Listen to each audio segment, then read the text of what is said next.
Health mix எப்படி பண்ணுறதுன்னு பார்க்கலாமா? குழந்தைங்கள்லேருந்து பெரியவங்க வரைக்குமே இது எடுத்துக்கலாம். எந்த ஒரு ஆர்டிஃபிஷியலுமே நம்ம இதில் ஆட் பண்ணல. எல்லாமே வந்து நேச்சுரல் இன்க்ரீடியன்ட்ஸ் தான் போட்டிருக்கோம். வாங்க எப்படி பண்ணுறதுன்னு பார்க்கலாம். ஃபஸ்ட்டு வந்து ஒரு ட்ரை தவா எடுத்துக்கலாம். நல்லா ஹீட் ஆனது லோ ஃப்ளேமில் வச்சுட்டு ஒரு 3 ஸ்பூன் போல் ஃப்ளாக்ஸ் சீட்ஸ் எடுத்துக்கலாம். ஃப்ளாக்ஸ் சீட்ஸில் வந்து கீ, ஆயில் எதுவுமே ஆட் பண்ணக்கூடாது. நல்லா ரோஸ்ட் பண்ணுவோம், டப்புன்னு வெடிக்கும். அந்த ஸ்டேஜில் எடுத்துடலாம். நெக்ஸ்ட் ஒரு 1/2 கப் போல் பாதாமும் அதே போல் ட்ரையாக ரோஸ்ட் பண்ணிக்கலாம். 1/2 கப் போல்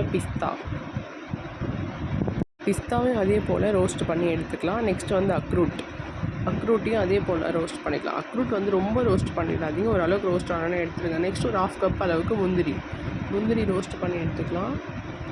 இப்போ ஒரு 2 கப் அளவுக்கு மக்கானா எடுத்துக்கலாம். மக்கானாவையும் ட்ரையாக ரோஸ்ட் பண்ணிங்கன்னா நம்ம கையில் எடுத்து ப்ரெஸ் பண்ணி பார்த்தோன்னா ப்ரோக் ஆகும். இப்போ இது எல்லாத்தையுமே ஆற விட்டு பல்ஸ் மோடில் போட்டு நம்ம மிக்சியில் அரைச்சிக்கலாம். பல்ஸ் மோட்லேயே போட்டு அரைங்க, அதுதான் வந்து கரெக்டாக இருக்கும். ரொம்ப பவுட்ராகவும் வராது, ஓரளவுக்கு கொஞ்சம் இதுவாக தான் வரும். பாருங்கள், பவுடர் ரெடி ஆகிடுச்சு. நல்லா மிக்ஸ் பண்ணி விடுங்க, அரைச்சி விட்டதெல்லாம் சேர்த்து. இது வந்து நம்ம ஒரு ஏர் டைட் கண்டெய்னரில் எடுத்து ஸ்டோர் பண்ணிக்கலாம்.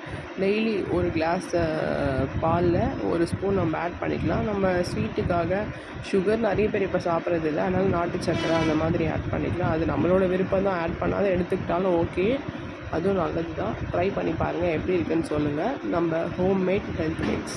தேங்க்ஸ் ஃபார் வாட்சிங்.